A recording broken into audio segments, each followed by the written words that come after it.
Shalom, selamat pagi sidang jemaat yang dikasihi Tuhan kita Yesus Kristus. Kita kembali dalam ibadah kita, yaitu ibadah online pada saat ini. Walaupun kita berada di rumah kita masing-masing, biarlah kita melakukan ibadah kita dengan hikmat dan biarlah pada saat ini kita boleh merasakan akan hadirat Tuhan, dan biarlah kuasa Tuhan akan tercurah di dalam ibadah kita saat ini. Mari kita angkat pujian. Curahkanlah kuasa-Mu Tuhan.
Tuhan, pada saat ini kami sudah merasakan akan kuasa-Mu Tuhan, akan kuasa-Mu yang sudah hadir di tempat ini Tuhan. Biarlah Tuhan, kuasa-Mu itu akan menolong kami serta memimpin kami dalam ibadah kami saat ini Tuhan, dari awal, pertengahan hingga akhirnya Tuhan. Kiranya Tuhan akan menolong kami yang memimpin acara. Biarlah Tuhan akan mengarahkan sidang-Mu untuk memuji serta memuliakan nama-Mu Tuhan, dan juga singer yang akan memimpin pujian, mengarahkan pujian kami sehingga tercipta suatu pujian yang baik untuk kemuliaan nama-Mu. Baik yang memainkan musik Tuhan juga akan menolong kami di dalam kami memuji nama-Mu dengan baik. Terima kasih Tuhan, khususnya hamba-Mu yang akan menyampaikan firman-Mu Tuhan. Biarlah Kau akan urapi, dan juga Tuhan akan memberkati akan hamba-Mu yang akan menyampaikan firman-Mu. Biarlah firman-Mu itu Tuhan boleh disampaikan dengan baik, dan kami yakin dan percaya bahwa firman-Mu itu berasal daripada Engkau. Terima kasih Tuhan, akhirnya kami menyerahkan ibadah ini dari awal pertengahan hingga akhirnya dalam tangan kuasa-Mu saja Tuhan. Dan terlebih dahulu Engkau ampuni akan segala dosa serta kelemahan kami, dan hanya dalam nama Tuhan Yesus kami berdoa dan mengucapkan syukur. Amin. Iman, pengharapan, dan kasih. Dan yang terbesar adalah kasih. Karena kasih Tuhan tidak berkesudahan dan kasih Tuhan tidak berubah. Mari kita angkat pujian ini dengan sukacita. Kita naikkan pujian biarpun gunung-gunung beranjak.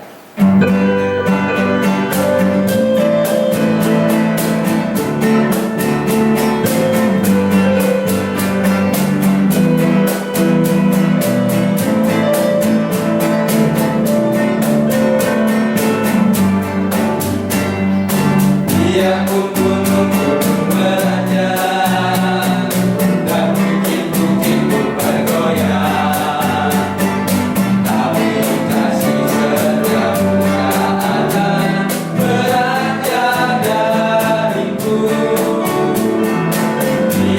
gunung-gunung beranjak dan bukit-bukit pun bergoyang, tapi kasih setiamu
Tuhan Yesus yang mengasihi kehidupan kami, Allah yang kami sembah dan Allah yang kami puja dalam Yesus Kristus. Pada pagi ini kami datang ke hadirat-Mu mengucap syukur atas waktu yang sudah Tuhan berikan pada kami untuk bersekutu bersama-sama walaupun lewat online. Pada saat ini Tuhan, kami menyerahkan doa syafaat kami kepadamu. Terlebih Tuhan, pada saat ini kami menyerahkan akan bangsa dan negara kami, di mana pada saat ini masih dirundung suatu masalah yang besar, di mana COVID-19 masih terus berlanjut sampai sekarang. Masih banyak korban yang berjatuhan, masih banyak orang-orang yang membawa virus namun tidak ada gejala-gejala yang semuanya ini akan membahayakan orang-orang yang ada di sekitarnya. Maka dari itu Tuhan, kami menyerahkan seluruh masyarakat Indonesia supaya sungguh-sungguh bisa mematuhi protokol kesehatan yang sudah ditentukan oleh pemerintah, memakai masker, menjaga jarak, mencuci tangan, sehingga itu semua dilakukan bukan hanya untuk melindungi diri kami, namun juga untuk melindungi orang lain.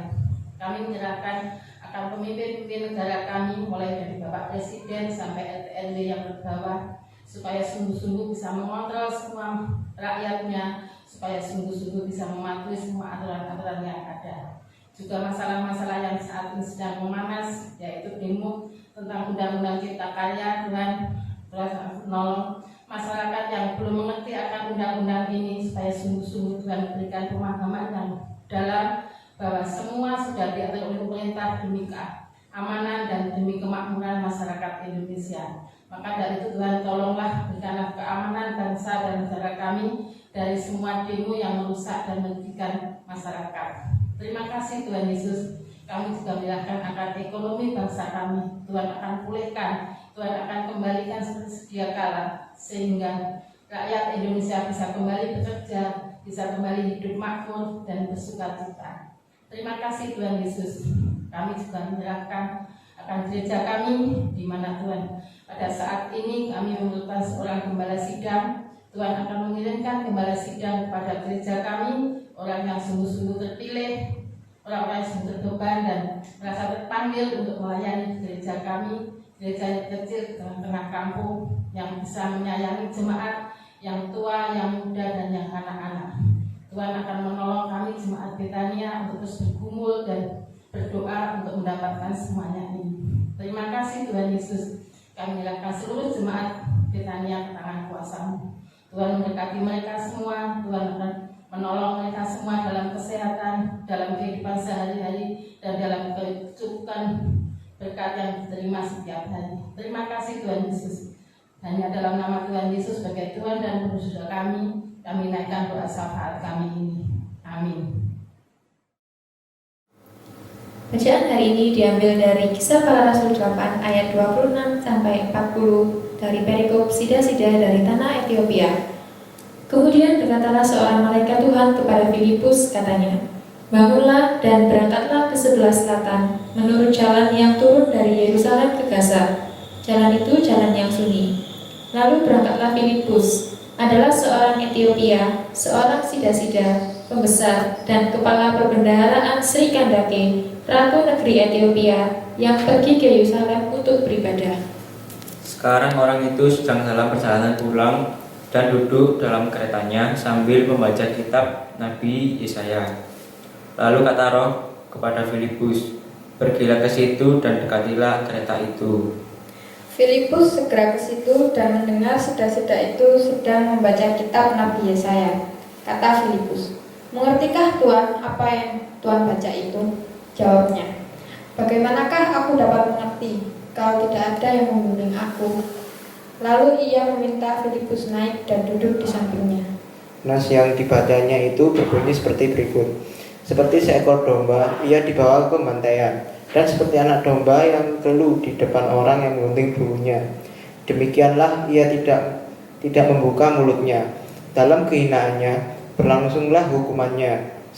Siapakah yang akan menceritakan asal-usulnya, sebab nyawanya diambil dari bumi.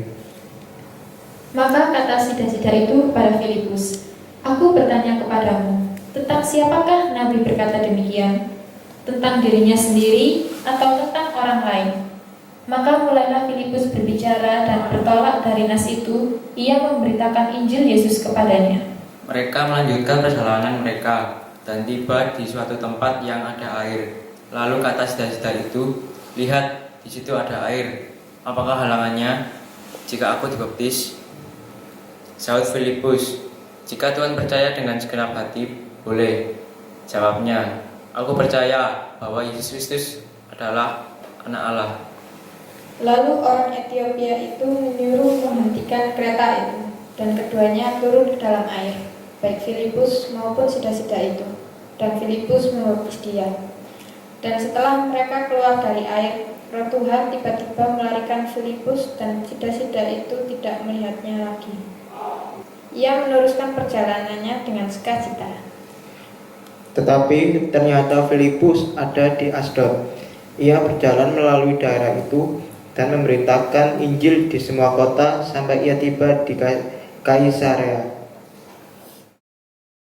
Kini tiba saatnya sidang jemaat Betania yang dikasih oleh Tuhan untuk memberikan sebagian berkat yang telah dilimpahkan Tuhan kepada kita.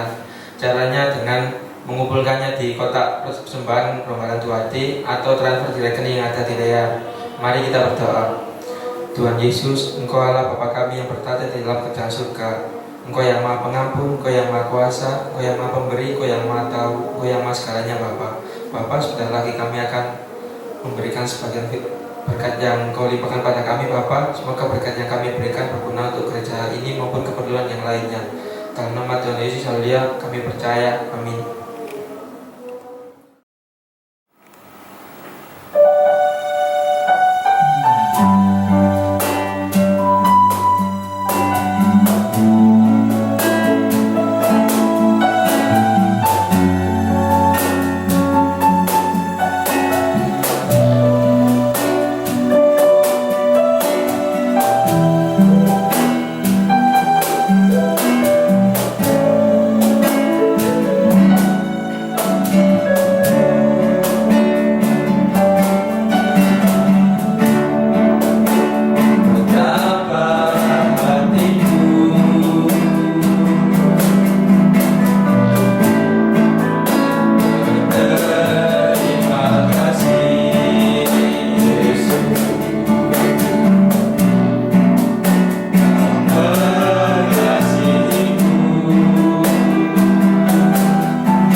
Selamat berhari Minggu.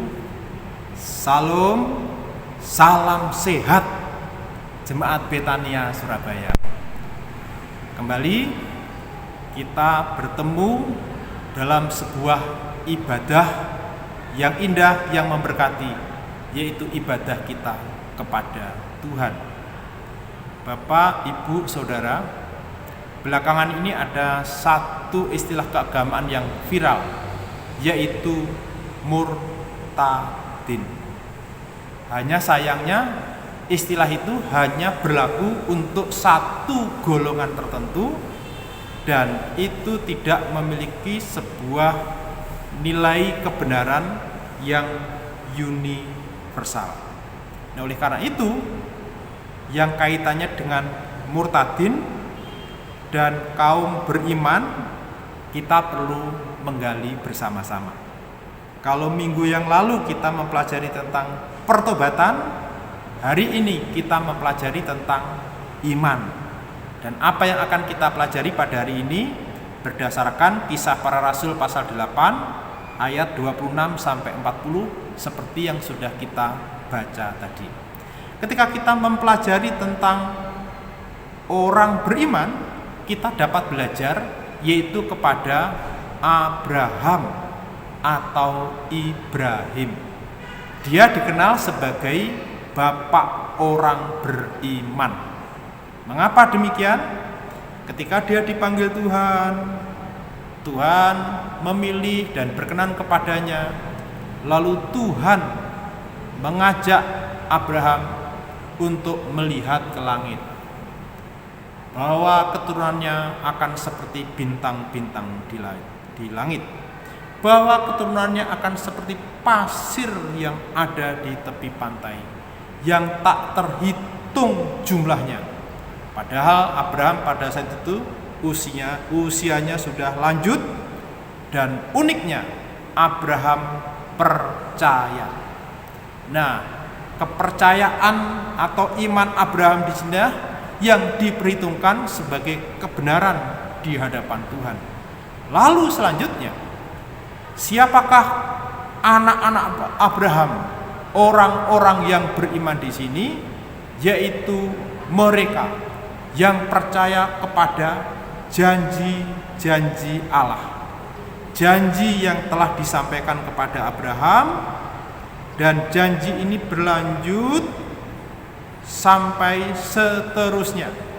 Setiap orang yang dikatakan orang yang beriman adalah orang yang percaya kepada janji-janji Allah yang ada dalam perjanjian lama, dan janji-janji ini digenapkan di dalam Yesus Kristus. Bapak Ibu ketahuilah bahwa orang beriman itu percaya kepada janji-janji Allah, dan janji-janji Allah ini ada dalam garis lurus dari kitab Kejadian sampai kitab Wahyu. Muara penggenapan janji itu ada di dalam Yesus Kristus. Setiap makhluk akan bertekuk lutut menyembah Yesus sebagai Tuhan dan Raja. Kebenaran itu bisa kita temukan di dalam Filipi pasal 2 ayat 9 sampai 11, juga di dalam Efesus pasal 1 ayat yang ke-9 sampai 10, juga di dalam Wahyu pasal 7 ayat 9 10. Jadi orang yang beriman adalah orang yang percaya memegang janji Allah yang digenapkan di dalam Yesus Kristus. Karena itu teks firman Tuhan yang sudah kita baca dari Kisah Para Rasul pasal 8 ayat 26 sampai ayat yang ke-40, kita melihat di sana ada seorang sida-sida. Sida-sida yang artinya orang yang dikebiri. Menurut adat istiadat orang Yahudi, orang yang dikebiri tidak boleh masuk ke jemaah Tuhan, tidak boleh masuk ke dalam bait Allah. Namun sida-sida ini orang yang tahu diri. Dia pergi ke Yerusalem, dia membeli Alkitab atau gulungan kitab suci, lalu dia mempelajarinya. Dari sini kita melihat bahwa rencana keselamatan Allah berlaku untuk sida-sida itu. Buktinya malaikat Tuhan atau Tuhan mengutus Filipus untuk menemui sida-sida dan memberitakan kabar baik kepada sida-sida itu. Ketika sida-sida itu membaca kitab Nabi Yesaya nggak ngerti, lalu Filipus menanyakan apakah Tuhan mengerti. Lalu sida-sida menjawab, bagaimana aku dapat mengerti kalau tidak ada yang menjelaskan. Lalu selanjutnya Filipus mengajarkan firman Allah. Dari kitab Yesaya itu Filipus bertolak memberitakan Injil, bahwa Yesus adalah pribadi yang ditetapkan oleh Allah untuk menjadi jalan penebusan bagi orang-orang berdosa, menjadi jalan keselamatan, menjadi jalan bagaimana orang bisa menjadi umat yang dikasihi oleh Tuhan, yang akan menjadi milik Tuhan sampai selama-lamanya. Filipus mengajarkan ketika orang sudah percaya kepada Yesus sebagai Kristus, orang itu harus memberi diri dibaptis. Lalu di sini selanjutnya kita menemukan sida-sida itu berkata kepada Filipus, lihat di situ ada air. Apakah halangannya apabila aku dibaptis? Ini artinya sida-sida mengetahui pengajaran kabar baik, kalau percaya harus dibaptis. Karena itu dia bertanya, apa halangannya kalau aku dibaptis? Lalu jawab Filipus di dalam ayat yang ke-37 demikian. Saud Filipus, jika Tuhan percaya dengan segenap hati, boleh. Jawabnya, aku percaya bahwa Yesus Kristus adalah anak Allah. Lalu orang Ethiopia itu menyuruh menghentikan kereta itu dan keduanya turun ke dalam air, baik Filipus maupun sida-sida itu, dan Filipus membaptis dia. Bapak Ibu perlu tahu, di dalam ayat yang ke-7 jawaban Filipus di sini ada dalam tanda kurung. Itu memberikan arti bahwa ayat ini tidak ada dalam naskah asli. Karena sida-sida itu bertanya, yaitu pertanyaannya, lihat di situ ada air. Apakah halangannya jika aku dibaptis?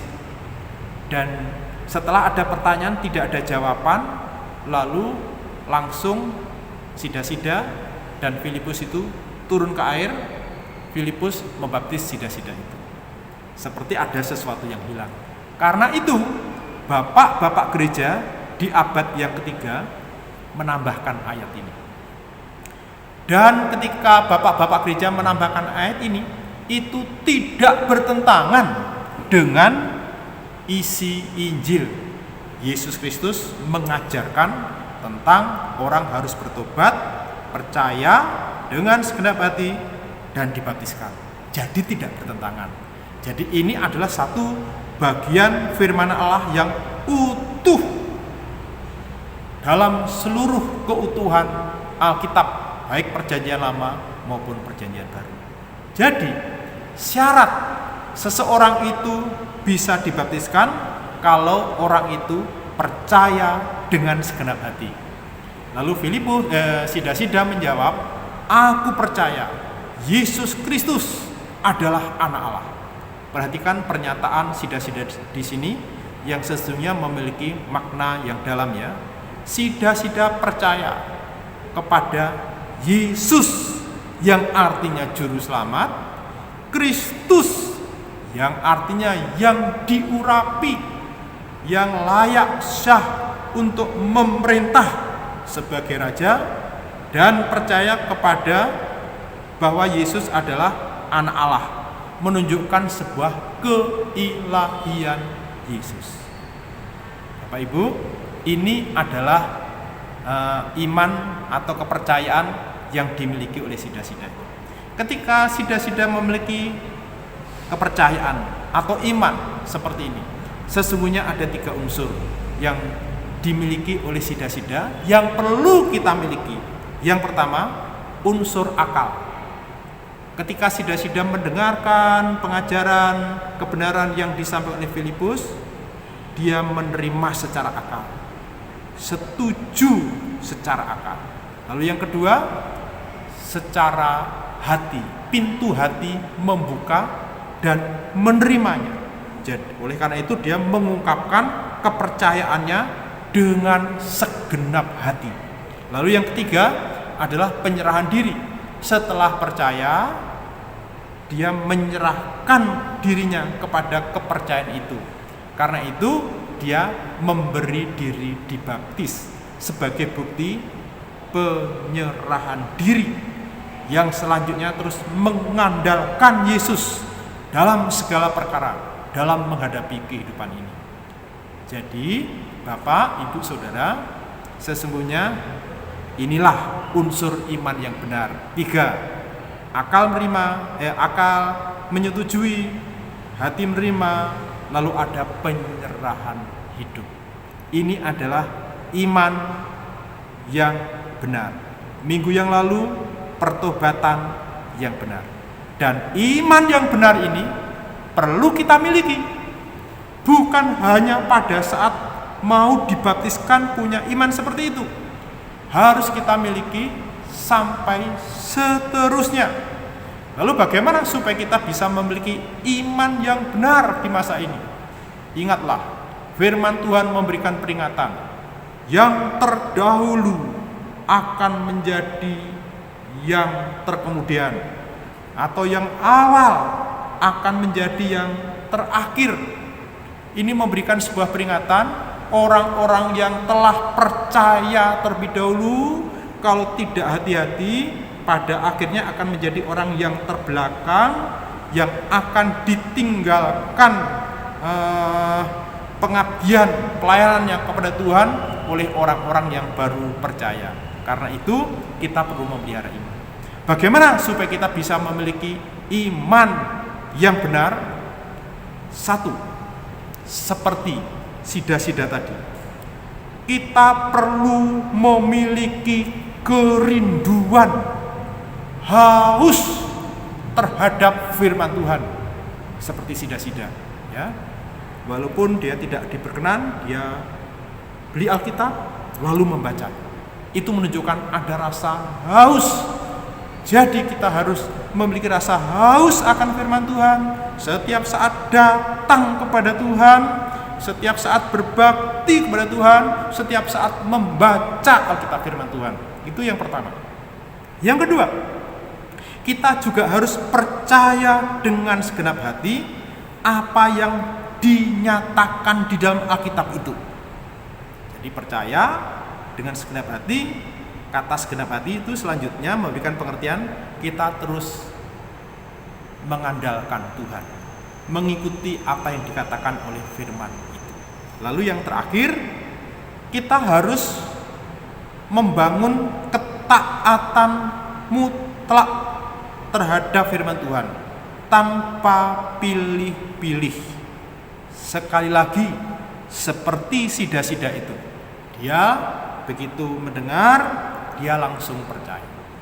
Nah, ketika kita lakukan ini, maka kita akan memiliki iman yang benar. Bapak Ibu, kita sudah memiliki teladan-teladan iman secara khusus di lingkungan umat Tuhan pada masa ini. Saya bersaksi ya, di Gereja Baptis Indonesia Pengharapan ada seseorang yang sudah menjadi almarhum, namanya Oma Gu. Oma Gu ketika sudah sepuh, pekerjaannya hanya membaca Alkitab, berdoa, dan merawat rumah. Lalu ketika saya datang, ketika saya membaca Alkitab, dia selalu berkata, "Sebentar Pak Pendeta."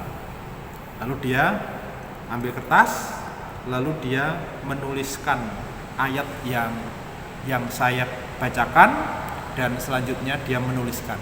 Setiap kebenaran itu dia tuliskan. Dan ketika saya datang, seringkali dia sedang duduk membaca Alkitab.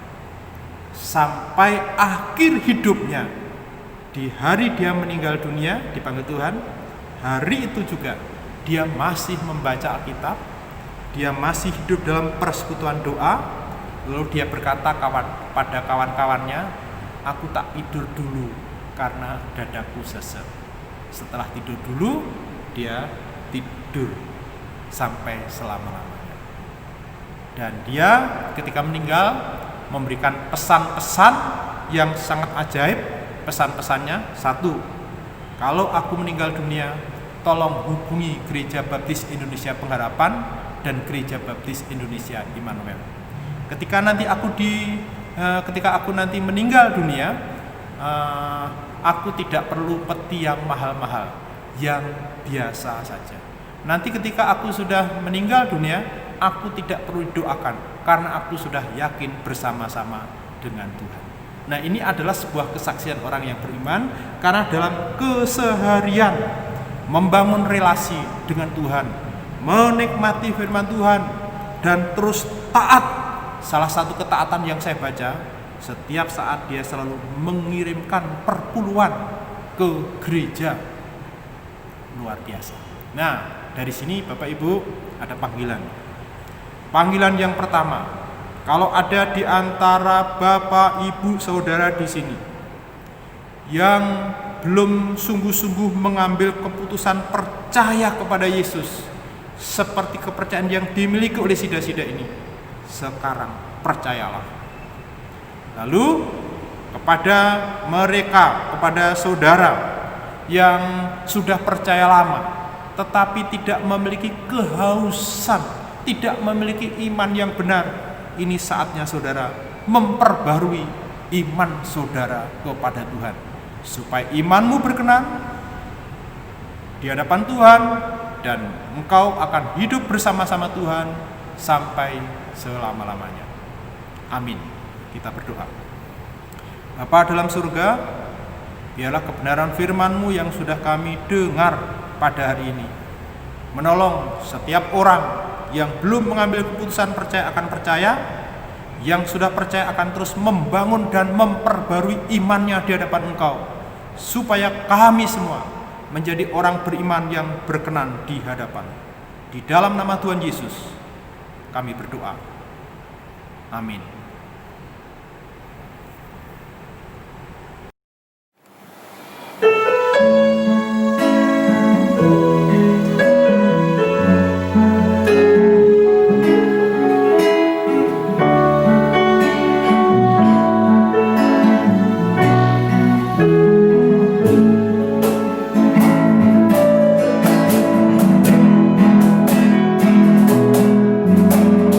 Dari semua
Selamat pagi saudara yang terkasih dalam Tuhan Yesus. Baiklah, kita akan mengakhiri ibadah kita pada pagi ini dengan berdoa. Mari kita berdoa. Tuhan Allah Bapa kami yang bertata dalam kerajaan surga, Allah yang kami sembah dalam Yesus Kristus, Allah yang kami puja dan kami tinggikan.